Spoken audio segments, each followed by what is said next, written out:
Assalaamu calaykum.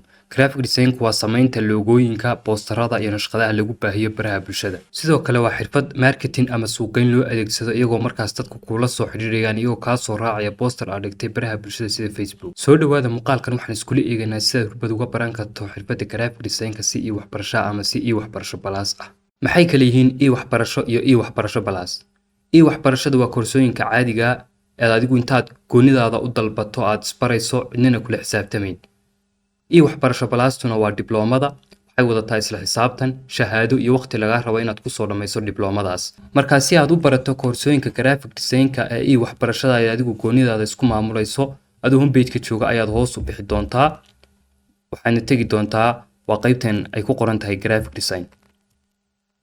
markaad graphic design ku dhufato boggan baa lagu keeni doonaa, hoos baa u bixi doontaa. hadda toddobadan koorso ayaa diyaar ah. waliba koorsadan Canva Ultimate Tool waxaa laga yaabaa in qaybta digital marketing lagu daro. haddaan kor u baxno koorsooyinku sidan ay u kala horeeyaan ayaad isku xijin doontaa. waxaad kaga bilaabi doontaa Adobe Photoshop CC Beginner, waxaad ku xijin doontaa Adobe Photoshop CC Intermediate to Advanced, saas baana u wadi doontaa. hadda waxaan isla eegaynaa waa qaabkaad hal koorso iyo laba koorso baad u dalban lahayd si aad qiimo dhimistan socoto ee 50% off ah aad uga faa'iidaysato. marka waxaan klik dhihi doonaa waa koorsadan laga bilaabo barashada graphic design-ka ee Adobe Photoshop CC Beginner. klik baan markaa dhihi doonaa. markaad klik dhahdo waa koorsadii baa lagu keenayaa. koorsadan waxay ka kooban tahay 76 cashar, 7 saacadood bay soconaysaa ay tusiyo ii sheeg weeyaan. sidoo kale shahaado certificate of completion way wadataa. koorsadan qiimaheedu waxay joogtaa $20 laakiin $10 baad ku helaysaa oo qiimo dhimis 50% off ayay wadataa. kadib waxaan dhahaynaa waa hadda baro. kadib checkout page-kan ayaa lagu keenayaa. haddaad akoonti hore u lahayd oo kale xaggan email-kaaga ama username-kaaga aad gelinaysaa iyo password-kaaga, kadib login baad dahaysaa. laakiin anigu waxaan iska dhigayaa waa arday cusub oo raba inuu hadda koorsadan barto sidoo kale xirfadana bilaabaya. marka waxaan buuxin doonaa waa formkan. filligan u horeeya waxaad gelin doontaa waa magacaaga koowaad iyo magaca aabaha. anigu magacayga koowaad iyo magaca aabahay baan bartan gelinayaa filligan u horeeya. kadib filligan labaad waxaad gelinaysaa waa magaca awowga. xaggan waxaad ka dooranaysaa waddanka aad joogto. marka aniga Soomaaliya uu si automatic ay ugu dooray oo Soomaaliya baan joogaa. adigu waddanka aad joogto waa barta ka dooranaysaa. marka xaggan waxaan ka dooranayaa waa street-ka ama waddada aan deganahay. marka anigu waxaan leeyahay waddada Masjid Jaamaca.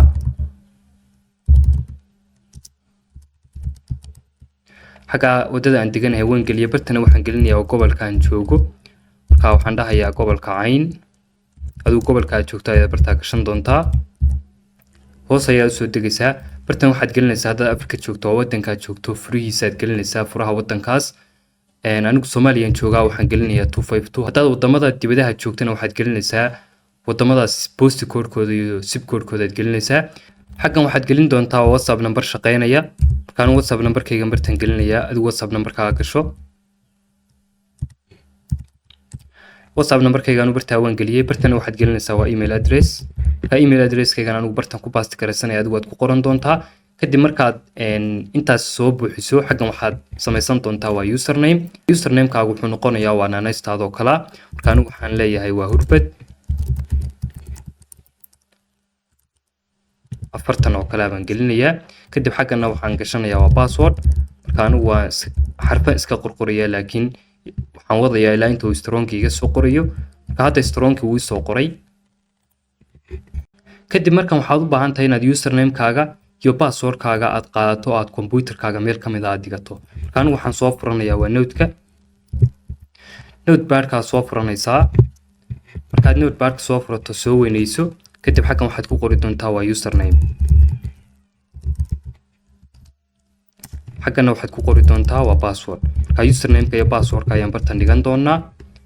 waxaad u laaban doontaa waa xaggan kadib soo koobiyeysa oo intaad Ctrl A dhahdo kadib Ctrl C dheh. Ctrl C markaa soo dhahdo xaggan baad dhiganaysaa username-ka oo Ctrl V baad dhahaysaa. kaasi waa username-keena. kadib password-kana soo qaado isha intaad ka qaado password-ka waa lagu tusayaa. haddaad mar labaad isha ku dhufatana password-ka laga aqrinaya. marka isha anigu waan ka qaadayaa kadib Ctrl A baan dhahayaa. Ctrl C notepad-ka waan imanayaa kadib waxaan dhahayaa Ctrl V. password-kayguna saasaan kusoo dhigtay notepad-ka. marka waxaad u baahan tahay oo kala username-kaaga waxaad u adeegsan kartaa waa email-kaaga. marka email-kaagana bartan soo dhigo. waxaan u laabanayaa waa xaggan kadib email-kaygaan soo koobiyeysanaya oo Ctrl A baan dhahayaa. Ctrl C baan dhahayaa. kadib notepad-kan soo laabanaya xaggana waxaan dhahayaa Ctrl V.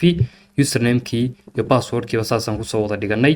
Marka file baad tegi doontaa, kadib waxaad dahaysaa waa save. Marka anu bartan baan iska dhiganayaa desktop-ka. Marka waxaan ku qori doonaa waa hurbad username and password. Marka aniga mid baa hore igu save garaysanaa, one baan raacin doonaa. Kadib markaan one raaciyo waxaan dhahayaa waa save. kadib saas igu save garaysan yahay username-kii iyo password-kiiba. Hadda form-kan waan soo buuxinay, sidoo kale password-ka waan soo save garaysanay. Waxaan u imaanaynaa waa qaybta lacag bixinta. Koorsadan qiimaheedu markii hore 20 buu ahaa, laakiin qiimo dhimista jirta awgeed ayay hadda 10 noqotay. Marka koorsadan qiimaheeda hadda wuxuu joogaa waa $10 oo qiimo dhimista ay $10 naga gooday. Lacagta waxaad ku bixin karaysaa waa Wafi Pay oo xagga numberkaaga aad gelinaysaa, fariin automatic ah kuu soo dhacaysa, waad aqbalaysaa, lacagtu saasay kaaga go'aysaa. Manual payment waad ku bixin karaysaa oo e-dahab qaabkaas aad u soo diraysaa. EVC qaabkan baa u soo diraysaa, SAT qaabkan baa u soo diraysaa, Djibouti joogto qaabkaas baa u soo diraysaa, dawladeenka haddaad joogtana qaabkan baa u soo diraysaa. Sidoo kale haddaad Kenya joogtana waxaa u soo diraysaa waa numberka M-Pesada waa ku soo diraysaa. Sidoo kale waxaad ku bixin kartaa haddaad Mastercard haysato, xaggan Mastercard-kaaga aad gelinaysaa. Marka anigu waxaan dooran doonaa waa manual payment, hoos ayaan soo socon doonaa, bartan baan tigta saarayaa, kadib waxaan dhahayaa hadda dalbo. markaad tiraahdo hadda dalbo waxa lagu keeni doonaa waa page-kan. Marka fadlan si koorsada lagu soo fasaxo WhatsApp numberka nagala soo xiriir. Kaba soo qaad fiigi koorsada waad bixisay, sidee bay koorsada kugu soo galaysaa akoontigaaga adoo bartan jooga ayaad waxaad tegi doontaa my courses. Koorsada markaad dalbato oo maamulka aad la xidhiidho my course markaad timaado saad u jeedo koorsada bartan bay kuu soo galaysaa. Anigana way soo gashay Adobe Photoshop CC Beginner. Marka ayada ayaan furaynaa oo ku dhufanaynaa. Kadib waxaan dhahaynaa waa Start Course. saad u jeedaan module 00 ayaa inoo furmay oo ah horudhaca koorsada. Marka haddaad falaadheer ku dhufato waxa kuu furmay waa casharadii cutubka. Haddaan xidhno oo talabaadna furno waxa kuu furmaya waa casharada hoos imanaya module-kan koowaad. Marka anigu hadda module 1 waan iska xidhayaa, module 00 ayaan soo furanayaa, casharkiisa koowaad ayaan ku dhufanayaa oo click dhahayaa. Markaad casharka koowaad ku dhufatay oo kuu soo baxo hoos ayaad u bixi doontaa, kadib muuqaalka ayaad daari doontaa. Marka muuqaalkan wuxuu ka hadlayaa waa objectives-ka ama waxyaabaha aad ku baran doonto koorsadan. marka muuqaalka hadaan yara daarno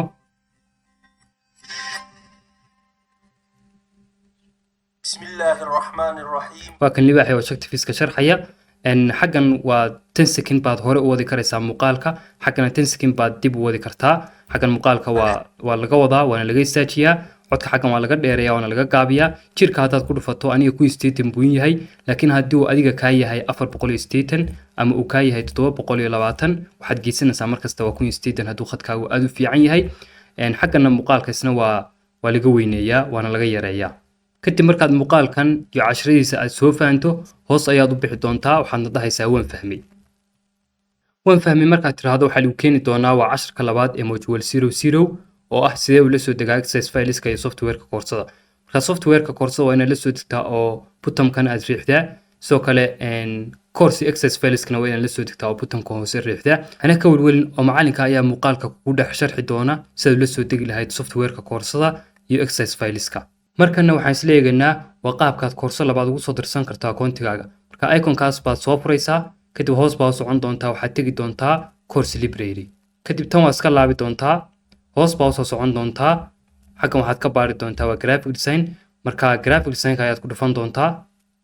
kadib markaad graphic design ku dhufato koorsooyinkii baa kuu soo baxaya. marka hadda koorsadan koowaad waan haysanaa ee Adobe Photoshop CC Beginner. waxaad u baahan tahay oo kale inaad ku soo darsato waa Adobe Photoshop CC Intermediate to Advanced. marka koorsadaas ayaan tegayaa oo waatan Adobe Photoshop CC Intermediate to Advanced.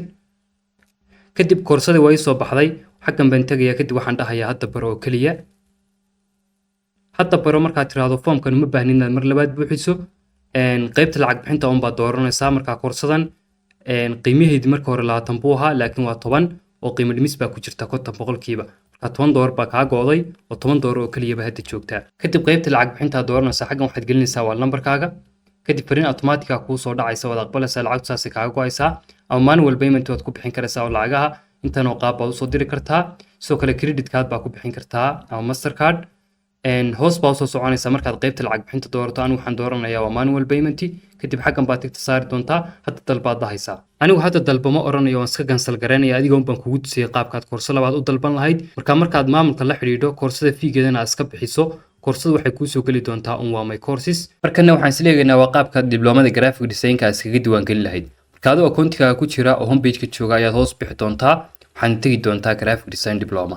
kadib sidan baa kuu soo baxaysa hoos baad u degi doontaa diblomadan qiimaheedu waa $300 $300 waa iska yareyn kartaa oo bil walba 25 baa iska bixin kartaa sanad bayna soconaysaa bishiina waxaad helaysaa waa hal koorso ama konton baa bil walba iska bixinaysaa muddo 6 bilood ay soconaysaa bil kastana waxaad helaysaa laba koorso ama bil kasta 100 baa iska bixinaysaa waxayna kaaga dhamaanaysaa waa 3 bilood ama hal mar ayaa iska wada bixin karaysaa marka adigu haddaad u baahan tahay oo kala tusaale ahaan 25 ka hoos baa u soconaysaa 25 ka dahaysa hadda dalbo haddaad u baahan tahay kontonka oo kale inaad bil walba iska bixiso kontonka imow oo kadib hadda dalbo dheh haddaad awoodi karayso inaad 100ka bil walba iska bixin karayso oo muddo 3 bilood aad lacagtaas kaga dhamayn kartana hoos baa usoo degaysaa oo 100ka dahaysa hadda dalbo haddaad hal mar iska wada bixin karto aad awoodana oo sidaan kugula talinane hal mar baa iska wada bixinaysaa oo hadda dalbaad dahaysaa 300 haddaan kor u laabano diblomadan horta 7 koorso ayay ka kooban tahay Zoom class ma aha waa muuqaalo diyaarsan maalinkii 4 saac bay kaaga baahan tahay inaad geliso sidoo kale waxa lagu darayaa group ay ardada iyo macallimiintu ay ku wada jiraan wixii cilada ku qabsatana aad soo dhigayso muddada ay soconayso waa 6 bilood marka anigu hadda kontonka ayaan sharxayaa marka waxay qayb ka tahay degree-ga loo yaqaan Digital Creative Media Degree 10 project oo final waa laga rabaa inaad soo diyaariso marka diblomada dhamayso sidoo kale waxa ku raaci karaya diploma administration fee haddaynu tusaale ahaan 25 aynu u laabano waa isku wada midkii kuligood oo waa muuqaalo diyaarsan Zoom class ma aha 7 koorso ay wadataa laakiin tan maalinka waxay kaaga baahan tahay inaad 2 saac oo kale aad geliso sidoo kale 12 bilood bay soconaysaa maadaama 25 aad iska bixinayso bil kasta waxaad 25 kaas kaga dhamayn kartaa waa 12 bilood marka meelaha qaarkood way ku kala duwan yihiin sida xilligaad ku dhamaynayso kala maalinkii waqtiga kaaga baahan tahay inaad geliso iyo sidoo kale koorsooyinka aad heliso hadda 25 kan oo kale har koorsaad bishii helaysaa laakiin kontonka oo kale laba koorsaad helaysaa bil walba marka haddaynu hoos soo soconno kon waa tuulasha aad ku baran doontid diblomada qaabkan oo qaabka koorsooyinka la isku xoojiyo sidoo kale haddaa hoos u socoto xakan waxaad ku arkaysaa waa projectyada ardayda dhamaysa diblomadan ay diyaariyeen marka kor baan soconayaa markan waxaan ku tusayaa waa qaabka diblomada aad iskaga diiwaan gelinahay balaanka jeceshahay marka adigu balaanka jeceshahay oo inta ka 25 ka rabto 25 ka dhahaysa hadda dalbo laakiin anigu waxaan dalbanayaa waa kontonka oo speed diploma ah marka kontonkaas baan bil walba iska bixinaya marka hadda adiguna jeceshayna kontonka bil walba iska bixiso kontonka baa hoos imanaysa hadaysa hadda dalbo saad u jeedo saladeena waa la inoogu daray payment blank kontonka ahaa marka arday soo laabtay baa tahay oo formkan mar labaad ma baahnid inaad buuxiso kaliya waxaad doonaysaa waa qaybta lacag bixinta lacagta waxaad ku bixin kartaa waa nambarkaaga EPC-ga saadka ama sahalka xagga nambarkaaga aad gelinaysaa wana automatic ah kuu soo dhacaysa wada aqbalaysa lacag saasay kaaga go'aysaa ama waxaad ku bixin kartaa waa manual payment oo intan oo qaab u soo diri kartaa ama Mastercard baad ku bixin kartaa xagga nambarka dheer baad gelinaysaa xilliga uu dhacayo iyo saddex nambar ee u dambaysa marka anigu waxaan dooranayaa waa manual payment oo aan dhahayaa waan ku bixinayaa kadib xaggan baan tigta saarayaa intaan xaggan tigta saarin ka hor waxa wanaagsan inaad iska soo akhriso xiriirka hurbad ama xiroosaadka hurbad xiroosaadkii maanta taab cusub aan ku furay xiroosaadka hurbad waa kuwan oo beec maaha koorsooyinka la digist waa mamnuuc soo kale hal arday hal akoonada in la wadaag lama ogola soo kuwana waa shuruucda ka dejisan diblomada oo iyagana waa iska soo akhrin kartaa markaad xiroosaadka hurbada soo akhriso waxaad ku soo laabanaysaa waa check out page-kii kadib waxaad dahaysaa hadda dalbo markaad tiraahdo hadda dalbo page-kan baa lagu keenayaa lagu leeyahay your order confirm dalabkaagu wuu soo gaadhay marka fadlan si diblomada lagugu fasaxo fiigeedana aad u bixiso WhatsApp numberka nagala soo xidhiidh kaba soo qaad maamulku waa la xidhiidhay fiigi diblomadana waad bixisay marka inagu payment bilaanka aan dooranay waa kontonka haddaad bil walba bixinaysana waxaad helaysaa waa 2 koorso marka inagu hadda koorso hore waan u haysanay koorsada labaad sidee bay akoontigaaga kugu soo gelisaa adoo bartan jooga ayaad waxaad tegi doontaa waa my courses haddaan hoos soconno si aad u jeedo koorsadii labaad ee diblomada waa inoo soo gashay ee Adobe Photoshop CC Intermediate to Advanced horena waxaan haysanaa Adobe Photoshop CC Beginner marka bisha ugu horeysa waxaa lagaga baahan inaad labada koorso aad soo dhamayso